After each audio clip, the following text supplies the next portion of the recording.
Assalamualaikum warahmatullahi wabarakatuh. Perkenalkan, nama saya Rara Ignisai dengan NIM 222400116 dari kelas 7 P42 akan mempresentasikan teknik penyerangan cyber security. Apa itu teknik penyerangan cyber security?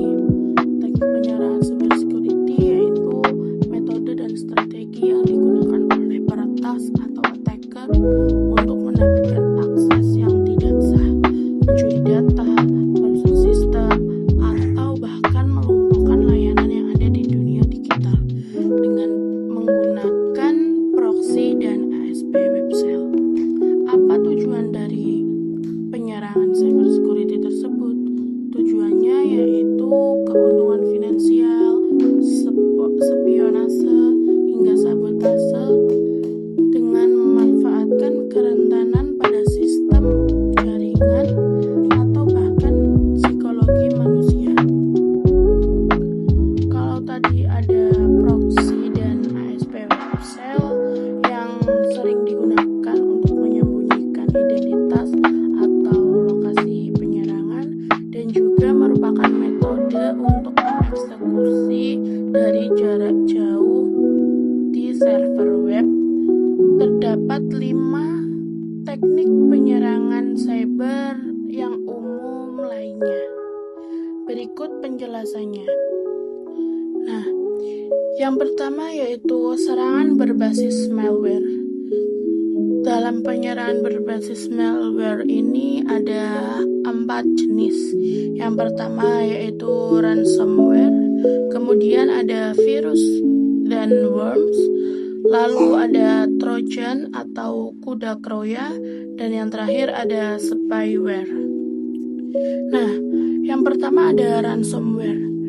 Ransomware sendiri yaitu jenis perangkat lunak berbahaya yang mengenkripsi file atau seluruh sistem dari korbannya.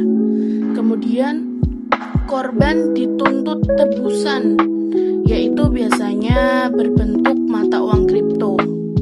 Nah, tebusan tersebut digunakan sebagai imbalan atas kunci dekripsi dari sistem atau aksesnya. Nah, yang kedua ada virus and worm. Virus and worm ini merupakan kode berbahaya yang mereplikasikan dirinya dan menyebar ke sistem lain. Virus dan ransomware ini dapat menyebabkan kerusakan, mencuri data, atau bahkan membuka dari pintu belakang untuk akses penyerangannya. Lalu yang ketiga ada trojan atau kuda Troya. Trojan ini merupakan program yang tampak sah, tetapi sebenarnya berisi muatan yang berbahaya untuk sistem. Nah, program ini seringkali membuka akses dari pintu belakang ke sistem korban yang telah diinstal. Nah, kemudian yang terakhir ada spyware. Spyware sendiri yaitu perangkat lunak yang diam-diam memantau aktivitas kita sebagai pengguna untuk dapat melakukan pencurian data sensitif atau bahkan menampilkan iklan-iklan yang tidak pengguna inginkan. Kemudian ada penyerangan terhadap aplikasi web dan jaringan. Penyerangan ini memiliki 3 jenis, yaitu yang pertama SQL injection atau SQL, kemudian ada cross-site scripting atau XSS, dan ada distributed denial of service atau yang biasa kita sebut sebagai DDoS. Oke, yang pertama yaitu SQL injection atau SQL, yaitu penyerangan yang menyisipkan kode SQL berbahaya ke dalam input formulir situs web untuk memanipulasi data, mencuri data, atau bahkan mengubah informasi yang ada dalam database itu. Lalu ada XSS, yaitu penyerangan penyuntikan skrip yang berbahaya ke dalam situs web terpercaya, lalu kemudian dieksekusi di browser korban, yang memungkinkan pencurian sesi atau pengalihan pengguna ke situs yang berbahaya. Dan yang terakhir yaitu DDoS. DDoS merupakan penyerangan yang membanjiri server, jaringan, atau aplikasi dengan lalu lintas yang sangat berlebihan, sehingga dapat melumpuhkan layanan dan membuatnya tidak tersedia bagi pengguna yang sah. Kemudian ada teknik penyerangan berbasis rekayasa sosial atau social engineering. Memiliki dua jenis, yaitu phishing dan spear phishing. Phishing sendiri yaitu metode penipuan di mana penyerang akan menyamar sebagai entitas terpercaya, misalnya bank atau juga perusahaan yang sudah terkenal. Dengan cara itu, mereka akan mengelabui korban agar mengungkapkan informasi yang sensitif seperti password atau rincian keuangan. Biasanya, phishing ini melalui email atau pesan palsu.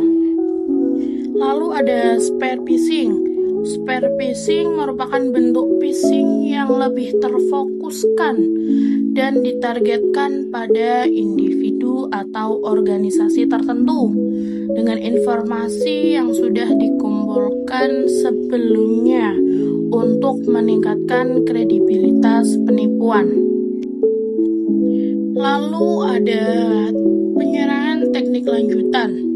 Ada dua, yaitu zero day exploit dan eksploitasi kerentanan atau vulnerability exploitation. Penyerangan lanjutan satu yaitu zero day exploit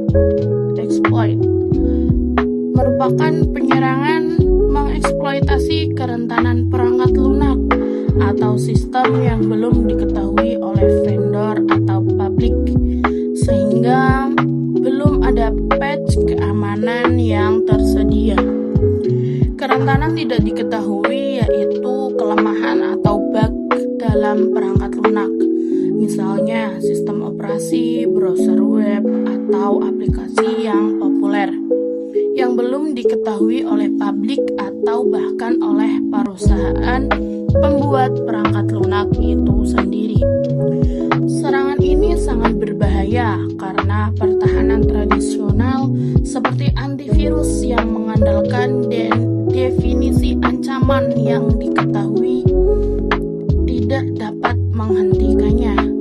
Penyerang dapat menyusup, mencuri data, atau menginstal malware tanpa terdeteksi untuk jangka waktu yang lama.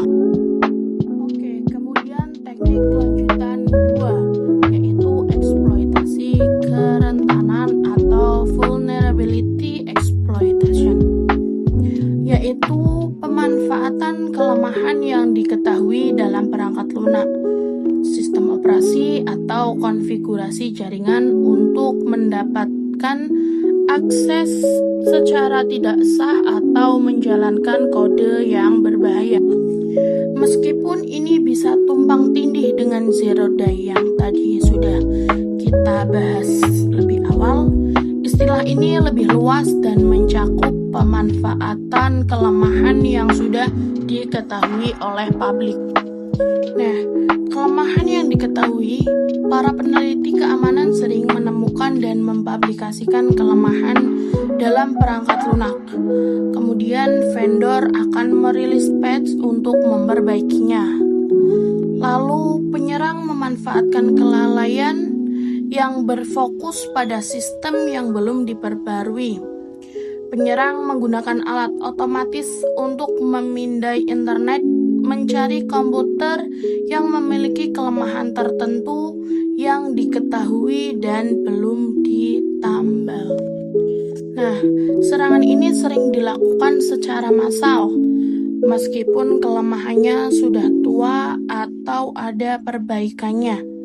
Banyak organisasi atau individu yang lalai memperbarui sistem mereka, menjadikannya target para peretas. Nah, dari semua teknik penyerangan yang sudah saya bahas di awal, adapun cara untuk mengatasi serangan cyber security, yaitu yang pertama virus dan malware.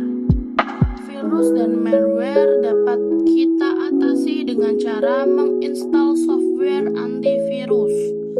Lalu yang kedua ada phishing. Phishing kita dapat waspada email yang dibuat dengan nama domain palsu atau mengambil alih nama yang sudah ada.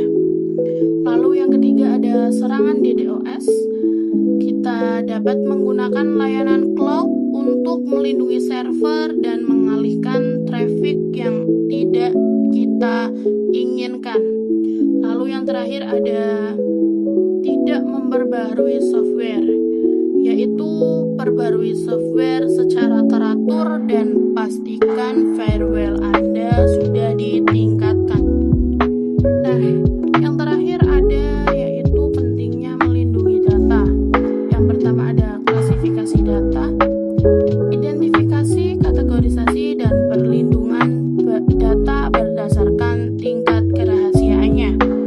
Lalu yang kedua ada backup dan recovery, yaitu menyiapkan rencana perbaikan dan pemulihan dalam kasus kehilangan atau kerusakan data yang Anda miliki.